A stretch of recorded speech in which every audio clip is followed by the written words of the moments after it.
ஓம் சாந்தி 26/2/2026 சாகார முரளியின் முக்கியமான கருத்துக்கள். பாபா சொல்கிறாங்க, இனிமையான குழந்தைகளே, சுகத்தை கொடுக்கும் ஒரு தந்தையை நினைவு செய்து இந்த குறுகிய காலத்தில் யோக பலத்தை சேமித்து கொண்டீர்கள் என்றால் இறுதி காலத்தில் பயனுள்ளதாக இருக்கும். பாபா என்ன சொல்கிறாங்க, இறுதி காலத்தில் ரொம்ப மோசமான சூழ்நிலை என்பது இந்த உலகத்தில் இருக்கும். ரொம்ப தமோ பிரதானமான இயற்கை மற்றும் வாயுமண்டலம் சூழ்நிலை எல்லாமே மோசமாக இருக்கும். நாலாபுறமும் அசாந்தி, சண்டை, துக்கம், இப்படிப்பட்ட சூழ்நிலை என்பது ஏற்பட இருக்குது. ஆகையினால இப்போவே இந்த குறுகிய காலத்தில் பாபாவை நினைவு செஞ்சு உங்களுடைய ஆத்மாவை பவர்ஃபுல்லாக ஆக்கிக்கங்க. சக்திசாலியாக ஆக்கிக்கிட்டிங்கன்னா கடைசி நேரம் நீங்கள் எதனாலையும் பாதிப்படைய மாட்டீங்க. சாட்சியாளராக இருப்பீங்க. சூழ்நிலைகள் மீது, இயற்கை மீது வெற்றி கொண்டவர்களாக ஆகுவீங்க. அதுக்கு யோக பலம் வேணும்னா இந்த குறுகிய காலத்திலே சேமிப்பு செய்துக்கங்க. அது கடைசியில் உங்களுக்கு பயனுள்ளதாக இருக்கும் அப்படின்னு பாபா சொல்கிறார். கேள்வி: எல்லைக்கு அப்பாற்பட்ட வைராக்கியம் கொண்ட குழந்தைகளே, உங்களுக்கு எந்த நினைவு எப்போதும் இருக்க வேண்டும்? பாபா குழந்தைங்கள்ட்ட கேட்குறார். நீங்கள் எல்லோரும் எல்லைக்கு அப்பாற்பட்ட வைராக்கியம் உடைய குழந்தைகள் தானே, உங்களுக்கு எந்த நினைவு சதா இருக்கணும் அப்படின்னு பாபா கேள்வி கேட்குறார். பதில்: நம்முடைய இந்த சரீரம் சீச்சி நிலையில் உள்ளது, அதாவது கீழான நிலையில் இருக்குது. இதை விடுத்து இப்பொழுது வீடு திரும்ப வேண்டும் என்ற இந்த நினைவு சதா இருக்க வேண்டும்.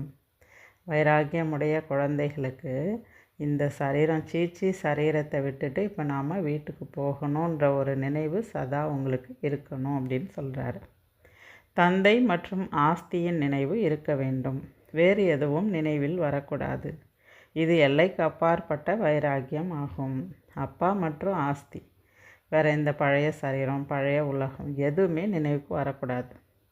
கர்மங்கள் செய்தபடி பாவங்களின் சுமை தலையிலிருந்து இறங்கிவிடும் அளவில் நினைவில் இருப்பதற்கான பயிற்சி செய்ய வேண்டும். சதா பாபா நினைவில் இருந்தோன்னா பாவ கர்மங்களின் சுமை இறங்கிட்டே இருக்கும். ஆத்மா தமோ பிரதானத்திலிருந்து சதோ பிரதானமாக ஆகிவிட வேண்டும். இந்த முயற்சி தான் இப்போ நீங்கள் செய்யணுன்றார். இது மேலே கவனம் கொடுங்க அப்படின்னு பாபா சொல்கிறார். ஓம் சாந்தி. தந்தை குழந்தைகளுக்கு தினந்தோறும் மிகவும் சகஜமான விஷயங்களை புரிய வைக்கிறார். இது ஈஸ்வரிய பாடசாலை ஆகும். கீதையிலும் கூட பகவானுடைய மகா வாக்கியம் என சொல்கின்றனர். பகவான் ஆகிய தந்தை அனைவருக்கும் ஒருவரே ஆவார்.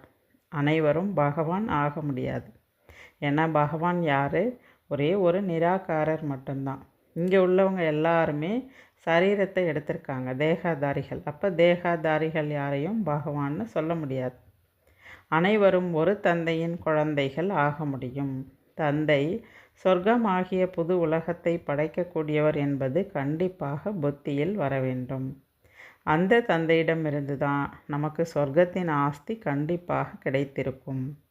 பாரதத்தில் தான் சிவஜெயந்தியின் புகழும் கூட பாடப்படுகிறது. ஆனால் சிவஜெயந்தி எப்படி ஏற்படுகிறது என்பதை தந்தை தான் புரிய வைக்கிறார். சிவஜெயந்தி பாரதத்தில் தான் ரொம்ப சிறப்பாக கொண்டாடப்படுது. ஆனால் எப்போ சிவஜெயந்தி ஏற்பட்டது, அதன் மூலமாக உலகத்துக்கு என்ன நடந்ததுன்றது தந்தையே இப்போ தான் சொல்கிறார். தந்தை கல்பத்தின் சங்கம யுகத்தில் வருகிறார். எதுக்காக வராரு? குழந்தைகளை மீண்டும் தூய்மையற்ற நிலையிலிருந்து தூய்மையானவர்களாக ஆக்குவதற்காக, மேலும் குழந்தைகளுக்கு ஆஸ்தி கொடுப்பதற்காக பாபா வந்திருக்கார். நாம் பிரம்மாவின் வாய் வழி வம்சாவளியினர் என்பதை எப்போதும் நினைவில் வையுங்கள். பிரம்மா குமார், பிரம்மா குமாரி என தங்களை புரிந்து கொண்டிருப்பவர்கள் இதனை கண்டிப்பாக புரிந்து கொள்ள வேண்டும். எந்த விஷயத்தை புரிஞ்சுக்கணும்? ஒவ்வொரு கல்பமும் தாத்தாவிடமிருந்து பிரம்மா மூலமாக ஆஸ்தி எடுக்கிறோம். இதை நீங்கள் புரிஞ்சுக்கணும். ஒவ்வொரு குழந்தையும் சிவபாபா நம்முடைய தாத்தா, பிரம்மா மூலமாக தாத்தாவுடைய சொத்தை நாம் அடைஞ்சிட்ருக்கோங்கிறத ஒவ்வொரு பிரம்மா குமார் குமாரிகளும் புரிஞ்சுக்கணும் அப்படின்னு பாபா சொல்கிறார். இவ்வளவு அளவற்ற குழந்தைகள் வேறு யாருக்கும் இருக்க முடியாது. பாபா சிவபாபா பிரம்மா மூலமாக தத்தெடுக்கப்பட்ட குழந்தைகள் இவ்வளோ பேர் இருக்காங்க. இவ்வளோ பேருக்கும் பாபா ஆஸ்தி கொடுக்குறார். அவர் அனைவருக்கும் தந்தையாவார். பிரம்மாவும் கூட சிவபாபாவுக்கு குழந்தை தான். அனைத்து குழந்தைகளுக்கும் தாத்தாவிடமிருந்து இப்பொழுது ஆஸ்தி கிடைக்கிறது. அவருடைய ஆஸ்தி தான் சத்தியுகத்தின் ராஜ்யமாகும். இந்த எல்லைக்கு அப்பாற்பட்ட தந்தை சொர்க்கத்தை படைப்பவர் எனும்போது கண்டிப்பாக நமக்கு சொர்க்கத்தின் ராஜ்யத்தை அவர் கொடுத்துருப்பார். சொர்க்கத்தை படைக்கிறாருன்னா அதை ஆளக்கூடிய அந்த பவரை குழந்தைங்களுக்கு பாபா கொடுக்குறார். ஆனால் நிராகார தந்தை எப்படி கொடுப்பார்? கண்டிப்பாக பிரம்மாவின் மூலமாக தான் ஆஸ்தியை குழந்தைங்களுக்கு கொடுத்துருப்பாரு. பாரதத்தில் இவர்களின் ராஜ்யம் இருந்தது. இப்போது கல்பத்தின் சங்கம யுகமாக இருக்கிறது. சங்கம யுகத்தில் பிரம்மா இருக்கிறார். ஆகவே தான் பிரம்மா குமார் குமார் என்று நீங்கள் சொல்லிக்கொள்கிறீர்கள். இதில் குருட்டு நம்பிக்கையின் விஷயம் எதுவுமே இருக்க முடியாது. இங்கு தத்தெடுத்தல் என்பது நடக்குது. இங்கே பாபா நேரடியாக என்ன பண்ணுறாரு? குழந்தைகளை தத்தெடுக்கிறார். நாம் பிரம்மா குமார் குமாரிகளாக உள்ளோம். பிரம்மா சிவபாபாவுடைய குழந்தையாவார். நமக்கு சிவபாபாவிடமிருந்து மீண்டும் சொர்க்கத்தின் ராஜ்யம் கிடைத்து கொண்டிருக்கிறது. நாம் தான் தேவி தேவதா தர்மத்தவர்களாக இருந்தோம். கடைசி வரை தர்மத்தில் எண்ணிக்கை அதிகரித்தபடி இருக்கின்றது. எந்த ஒரு தர்மமாக இருந்தாலும் ஆரம்பத்தில் குறைவாக இருக்கும், பிறகு அந்த தர்மத்தினுடைய ஆத்மாக்களின் எண்ணிக்கை அதிகரித்தபடி இருக்கும்ன்றார். உதாரணத்துக்கு கிறிஸ்துவ தர்மம் சொல்கிறார் பாபா. எப்படி 2000 ஆண்டுகளுக்கு முன்பு கிறிஸ்து வந்தார், பிறகு அவங்களுடைய தர்மம் ஸ்தாபனையாச்சு, பிறகு இன்று வரைக்கும் பாருங்கள் கிறிஸ்தவர்களுடைய எண்ணிக்கை அதிகரிச்சுட்டு தான் இருக்குது. அதே போல் தான் ஆரம்பத்தில் தேவி தேவதா தர்மம் இருந்தது. பிறகு தேவதா தர்மத்தினுடைய ஆத்மாக்கள் ஆரம்பத்திலிருந்து இறுதி வரை கொஞ்சம் கொஞ்சமாக அதிகரித்தபடி இருந்தாங்க அப்படின்னு பாபா சொல்கிறார். நீங்கள் சத்தியுகத்தில் சதோ பிரதானமாக இருந்தீர்கள். பிறகு ரஜோ தமோவில் வந்திருக்கீங்க. தமோ பிரதானமான சிருஷ்டி அதிலிருந்து மீண்டும் சதோ பிரதானமாக கண்டிப்பாக ஆகும். புது உலகில் ஆதி சனாதன தேவி தேவதா தர்மம் இருந்தது. முக்கியமான தர்மங்கள் 4. உங்களுடைய தர்மம் அரை கல்பத்திற்கு நடக்கிறது. முக்கியமான தர்மம் 4ன்னு பாபா சொல்கிறார் இல்லையா? அதில் முதல் தர்மம் நம்முடைய தேவதா தர்மம். அடுத்து இஸ்லாமிய புத்த கிறிஸ்துவ தர்மத்தை சொல்கிறார் பாபா. அதுக்கு பிறகு உபகிளைகள் போல் சின்ன சின்ன தர்மங்கள் நிறையா இருக்குது. சீக்கிய தர்மம், சந்நியாச தர்மம் அதெல்லாம் இருக்குது. ஆனால் பாபா முக்கியமானது 4 சொல்கிறார். இங்கும் கூட நீங்கள் எந்த தர்மத்தை சார்ந்தவர்கள்? நம்மளாம் தேவதா தர்மத்தை சார்ந்தவர்கள். ஆனால் இப்போ நம்ம என்ன சொல்லிக்கிறோன்னா தங்களை இந்துன்னு சொல்லிக்கிறோம். ஏன்னா தேவதா தர்மத்தினுடைய தர்மம் கர்மம் ரெண்டுமே இப்போ நம்மளுடைய செயலில் இல்லை. தர்மத்துக்கு ஏற்ற கர்மா நாம் செய்யறதில்லை. ஏன்னா தூய்மையின் ஆதாரத்தில் இருக்கும் அங்கே தேவதைகளுடைய கர்மம். ஆனால் இங்கே பாருங்கள், எல்லாரும் விகாரியான காரணத்தினால தேவதா தர்மத்தவர்கள் தன்னை என்னவா சொல்லிக்கிறாங்க? இந்துன்னு சொல்லிக்கிறாங்க அப்படின்னு பாபா சொல்கிறார். உயர்ந்ததிலும் உயர்ந்தவர் சிவபாபா ஆவார். பிறகு பிராமணர்களாகிய நீங்கள் தான். பிராமணர்களாகிய உங்களின் வர்ணம் உயர்ந்ததிலும் உயர்ந்தது ஆகும். பிரம்மாவின் குழந்தைகளாக ஆகியுள்ளீர்கள். ஆக பிரம்மாவிடமிருந்து உங்களுக்கு ஆஸ்தி கிடைக்காது. சிவபாபா தான் பிரம்மா மூலமாக சொர்க்கத்தை ஸ்தாபனை செய்கிறாரு. சிவபாபாவிடமிருந்து தான் உங்களுக்கு ஆஸ்தி கிடைக்குது. பாபா இந்த ஞானத்தெல்லாம் குழந்தைங்களுக்கு புரிய வைக்கிறார்.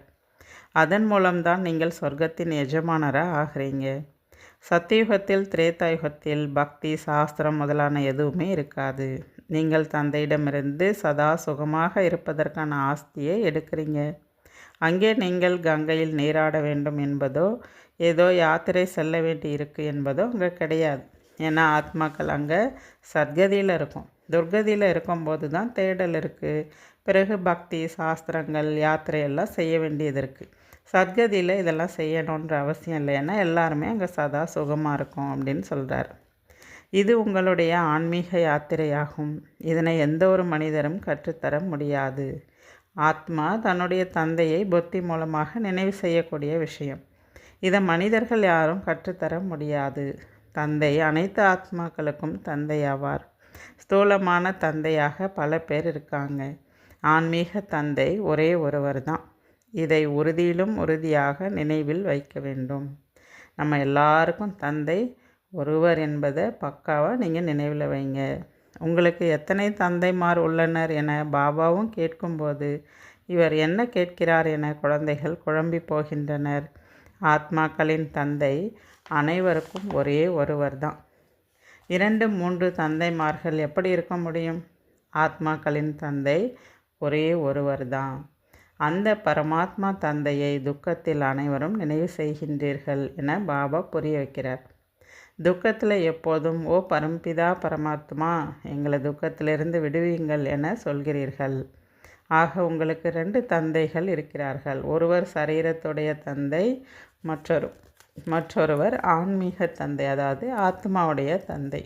ஆக உங்களுக்கு 2 தந்தைகளை பற்றி பாபா சொல்கிறார். அவருடைய மகிமை பற்றி நீங்கள் தான் அறிகிறீர்கள். தாயும் நீயே தந்தையும் நீயேன்னு பக்தியில் பாடியிருக்காங்க. நாங்கள் உங்களுடைய பாலகர்கள். உங்களின் இரக்கத்தால் எங்களுக்கு அளவற்ற சுகம் என்றும் பாடுகின்றனர். லௌகீக தாய் தந்தையிடமிருந்து அளவற்ற சுகம் என்பது கிடைக்காது. அங்கே அல்பகால சுகம்தான் எல்லைக்குட்பட்ட தாய் தந்தையிடமிருந்து கிடைக்கும்ன்றார். துக்கம் ஏற்படும் பொழுது பிறகு என்ன பண்ணுறாங்க? எல்லையற்ற தந்தையை நினைக்கின்றனர்.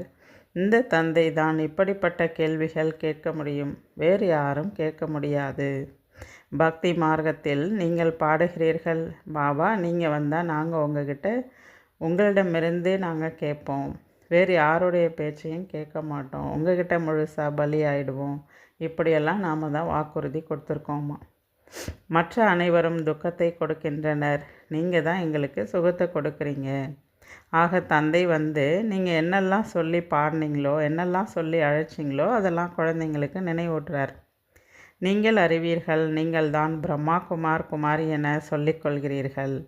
பிரம்மா குமார் குமாரி என்றால் என்ன? மம்மா பாபா யார் என்பதும் புரியாத அளவு கல்புத்தி உள்ள மனிதர்கள் இந்த உலகத்தில் இருக்காங்க. இவர்கள் எதுவும் சாது சந்நியாசிகள் கிடையாது. சாது சந்நியாசிகளை குரு என்று தான் சொல்வார்கள், தாய் தந்தைன்னு சொல்ல மாட்டாங்க.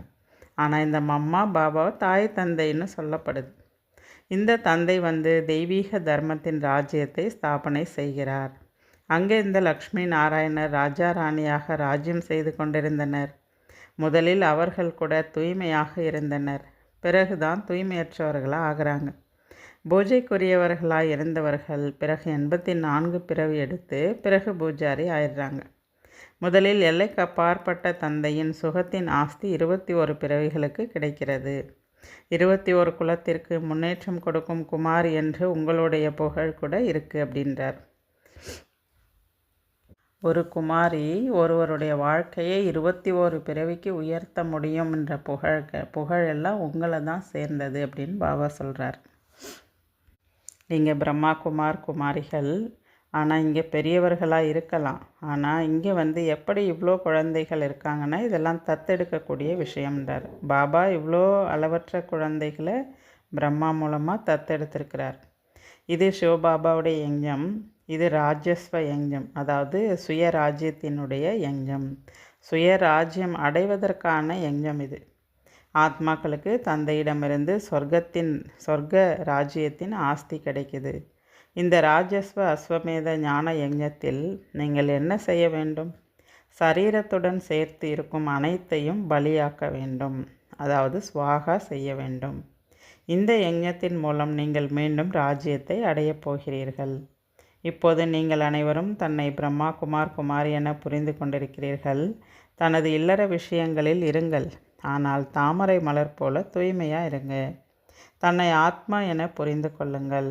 நாம் பாபாவின் குழந்தைகள். ஆத்மாக்களாகிய நீங்கள் பிரியதர்ஷினிகள்.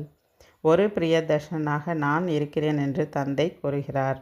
நீங்கள் பிரியதர்ஷனாகிய என்னை அழைத்து கொண்டே இருக்கிறீர்கள். நீங்கள் அரை கல்பத்தினுடைய பிரியதர்ஷினிகள். பரம்பிதா பரமாத்மா என அழைக்கப்படுபவர் நிராகாரராக இருப்பவர். ஆத்மாவும் நிராகாரியாக இருந்து பிறகு சரீரத்தின் மூலமாக நடிப்பு நடிக்குது. பக்தி மார்க்கத்தில் கூட நீங்கள் நடிப்பை நடிக்க வேண்டும். பக்தி என்பதே இரவு தான்.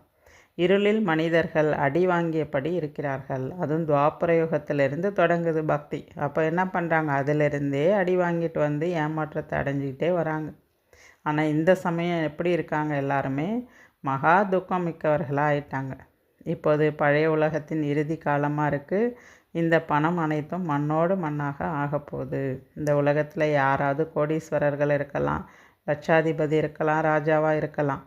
அவங்களாம் என்ன நினச்சிட்ருக்காங்க, தன்னுடைய சொத்தை தன்னுடைய குழந்தைகள் பேர குழந்தைகள்லாம் அதை ஆள்வாங்கன்னு அவங்க நினச்சிட்ருக்காங்க. ஆனால் எல்லாம் பின்னாடி நம்முடைய சொத்தை அவங்க தான் சாப்பிட போகிறாங்கன்னு நினச்சிட்ருக்காங்க. பாபா சொல்கிறாரு, எதையும் யாரும் அனுபவிக்க போகிறதும் இல்லை, சாப்பிட போகிறதும் இல்லை. இந்த உலகமே முடிய போகுது. இன்னும் குறைந்த நேரம்தான் இருக்குது.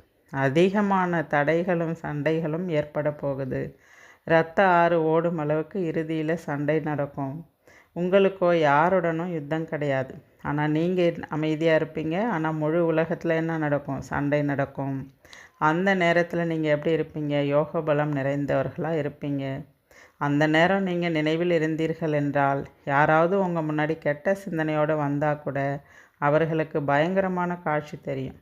உங்களுடைய காட்சியை பார்த்து பயந்து ஓடிடுவாங்க, உங்களை எதுவும் செய்ய மாட்டாங்கன்றார். யார் உறுதியான குழந்தைகளாக இருப்பார்களோ அவர்கள் என்னுடையவர் ஒரே ஒரு சிவபாபா, வேறு யாரும் இல்லைன்ற அளவுக்கு இருப்பாங்க. கைகள் வேலை செய்து கொண்டிருந்தாலும் உள்ளம் பாபாவை நினைவு செய்ய வேண்டும். குழந்தைகள் வீட்டையும் பராமரிக்கணும். ஆனால் ஆத்மாக்களாகிய நீங்கள் தந்தையை நினைவு செய்தீர்கள் என்றால் பாவ சுமையும் கூட இறங்கிடும்ன்றார். அதனால் பாபா மட்டும் நினைவு செய்யுங்க. தமோ பிரதானத்திலிருந்து சதோ பிரதானமாக ஆயிடுவீங்க அப்படின்னு சொல்கிறார். நீங்கள் எந்த காரியம் செய்தாலும் நிரந்தரமாக சிவபாபாவை நினைவு செய்யுங்கன்னு சொல்கிறார். எப்படி பிரியதர்ஷினி எந்த இடத்துல இருந்தாலும் காரியங்கள் செய்தாலும் என்ன பண்ணுவாங்க? ஒருவர் நினச்சிக்கிட்டே இருப்பாங்க. அது சரீரத்து மேலே இருக்கக்கூடிய அன்பு.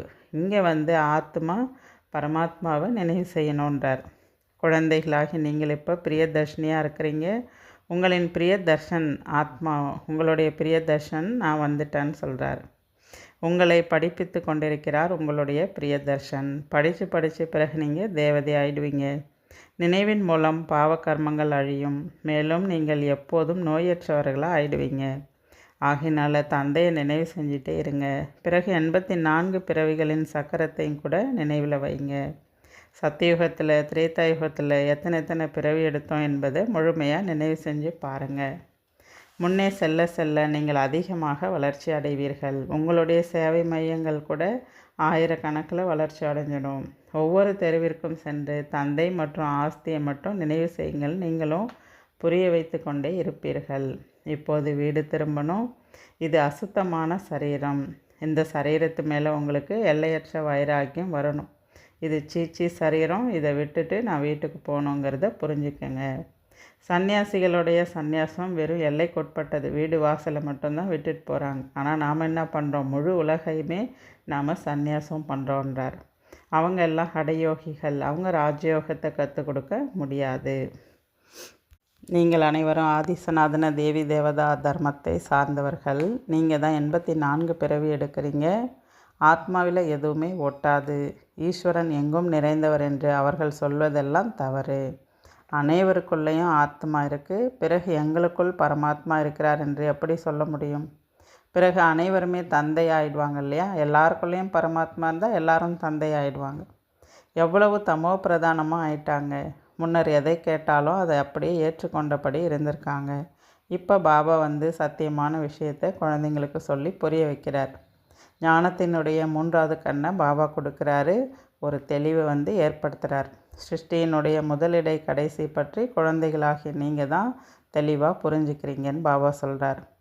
நீங்கள் சம்பூர்ணம் ஆகாவிட்டால் தண்டனைகளை அனுபவிப்பீர்கள். மேலும் பதவியும் கீழானதாயிடும். இங்கே ராஜ்யம் ஸ்தாபனை ஆயிட்டிருக்கு. இங்கே சரியான முயற்சி என்பது செய்யணுன்றார் பாபா. நல்லது. தாரணைக்கான முக்கிய சாரம். முதல் பாயிண்ட் பாபா சொல்கிறாரு, கெட்ட சிந்தனையுடன் யாராவது வந்தாலும் அவர்கள் மாறிவிடும் அளவு நினைவின் பயிற்சி செய்ய வேண்டும். என்னுடையவர் ஒரு சிவபாபாவை தவிர வேறு யாரும் இல்லை என்ற முயற்சியில் இருக்க வேண்டும். 2வது பாயிண்ட் பாபா சொல்கிறாரு, சுய ராஜ்யத்தை அடைவதற்காக சரீரத்துடன் இருக்கும் அனைத்தையும் பலியாக்க வேண்டும். இந்த ருத்ரஞான யஜ்ஞத்தில் அனைத்தையும் சுவாகா செய்யும்போது ராஜ்ய பதவி கிடைக்கும். என்னுடையது என்பது இந்த உலகத்தில் எதுவுமே கிடையாது. அந்த அளவுக்கு எல்லாத்திலிருந்தும் விடுபடணுன்றார். வரதானம் பாபா சொல்கிறாரு, சகித்து கொள்ளும் சக்தி என்ற சிறப்புத்தன்மையின் மூலமாக மற்றவர்களுடைய சன்ஸ்காரங்களை கூட மாற்றம் செய்யக்கூடிய திட சங்கல்பம் உடையவர் ஆகுங்கள். சகித்து கொள்ளக்கூடிய அந்த சக்தியின் விசேஷத்தா மூலமாக மற்றவருடைய சன்ஸ்காரத்தை மாற்றம் செய்யக்கூடிய திட சங்கல்பம் உடைய ஆத்மாவாக ஆகுங்கன்னு பாபா வரதானம் கொடுக்குறார். வரதானத்துக்கு விளக்கம் சொல்கிறாரு. எப்படி பிரம்மா பாபா ஞானி மற்றும் அஞ்ஞானி ஆத்மாக்கள் மூலம் தனக்கு ஏற்பட்ட அவமானங்களை சகித்து கொண்டு அதை மாற்றம் செய்தாரோ, அப்படி அந்த பிரம்மா தந்தையை பின்பற்றுங்கள். இதற்காக தங்களுடைய எண்ணத்தில் திடத்தன்மையை மட்டும் தாரணை செய்யுங்கள். எதுவரை சகித்து கொள்வது என்று மட்டும் யோசிக்காதீர்கள். எவ்வளோதான் சகிச்சிக்கிறது அப்படின்னு நினைக்காதீங்க. ஆரம்பத்தில் எப்படி சகித்து கொள்வது, எதுவரை சகித்து கொள்வது என்பது கொஞ்சம் ஏற்படுகிறது. ஆனால் ஒருவேளை யாராவது உங்களை ஏதேனும் சொன்னாலும் கூட அமைதியாக இருங்க, சகித்து கொள்ளுங்கள். அப்பொழுது அவர்களும் கூட மாறிவிடுவார்கள். மனதை மட்டும் தளர விடாதீர்கள். கொஞ்சம் பொறுத்துக்குங்க, சகிச்சுக்குங்கன்னு பாபா சொல்கிறார். ஸ்லோகன். சங்கம யுகத்தில் சகித்து கொள்வது, வளைந்து கொடுத்து போவது என்பது அனைத்தை காட்டிலும் மகான் தன்மையாகும். அதில் பாஸ் ஆகிட்டிங்கன்னா மிக உயர்ந்த நிலையை அடைவீங்கன்னு சொல்கிறார். அதனால் கணக்கு வழக்கின் ஆதாரத்தில் ஏதாவது வரும், சகிச்சுக்கங்க, வளைஞ்சு கொடுத்து போங்க. வளைஞ்சு கொடுக்குறவங்கள தான் உண்மையான தங்கம்னு சொல்வார் பாபா. அதுதான் மகான் தன்மை அப்படின்னு சொல்கிறார். அவ்யக்த இஷாரா. ஒற்றுமை மற்றும் நம்பிக்கையினுடைய சிறப்பின் மூலமாக வெற்றி நிறைந்தவர் ஆகுங்கள். பாப்தாதாவின் விருப்பம் என்னவெனில், குழந்தைகள் முதலில் தன்னுடன் இருப்பவர்களுடன் சேவையில் அனைவருடனும் மேலும் சுற்றுப்புறத்தில் ஒற்றுமையுடன் இருங்கள். பிறகு ஒரே பலம், ஒரே நம்பிக்கை, ஒரே வழி என்பது இருக்கட்டும். அப்பொழுதுதான் சேவையில் வெற்றி கிடைக்கும். எப்படி தேங்காய் உடைத்து ரிப்பன் வெட்டி திறப்பு விழா செய்கிறீர்களோ, அப்படி ஒரே வழி, ஒரே பலம், ஒரே நம்பிக்கை மற்றும் ஒற்றுமையினுடைய ரிப்பன் வெட்டி பிறகு அனைவருக்குமான திருப்தி மற்றும் மகிழ்ச்சி என்ற தேங்காயை உடையுங்கள். அந்த நீரை பூமியில் ஊற்றுங்கள். பிறகு பாருங்கள் எத்தனை வெற்றி ஏற்படும் என்பதை. ஆகையினால ஒரே பலம், ஒரே நம்பிக்கை, ஒரே வழியாக இருங்க, ஒற்றுமையாக இருங்கன்னு பாபா சொல்கிறார். நல்லது. ஓம் சாந்தி.